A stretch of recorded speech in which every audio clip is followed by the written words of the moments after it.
one more thing that we have talked about this morning. That's the surprise agreement in Washington. Senate Majority Leader Chuck Schumer and Senator Joe Manchin announced a surprise $369 billion deal yesterday on a really spreading energy and healthcare bill. It'll include billions of dollars for electric vehicles, for solar panels, for other clean energy priorities. Democrats plan to include that deal in a budget reconciliation package on the floor next week. And what seems to have gotten this over the hurdle for Manchin, who had been very resistant to this bill in the past, it seemed like it was dead. The president had sort of tried to manage expectations.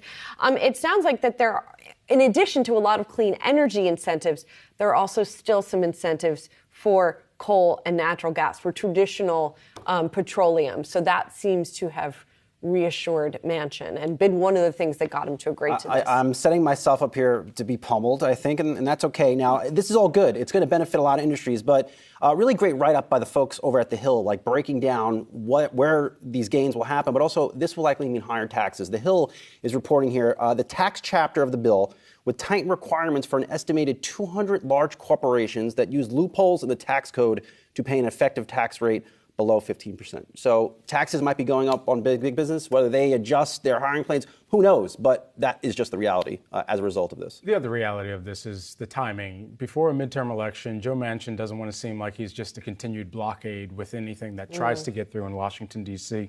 And he, in his own right as well, had said that he could have easily just continued in the same posturing and the same type of presence that he has been, really being the logjam, the essential logjam between himself and Sinema for the Democratic Party and largely for Congress being able to get through meaningful legislation. And so he even acknowledged that, all right, finally, it's time for him to do something. It's time for him to step up to the plate, even if he didn't fully agree with every single thing in the bill at this point. I mean, what's interesting to me is that the Democrats can claim this as a week that is a week of wins for them, and a week of wins where they're really focusing on the long-term future of the country with the CHIPS bill and with a lot of the climate measures within this bill. I'll leave the taxes aside for a moment, but you're looking at a bill here that for lower-income consumers gives them a $7,500 incentive to buy electric vehicles, new electric vehicles, $4,000 for used electric vehicles.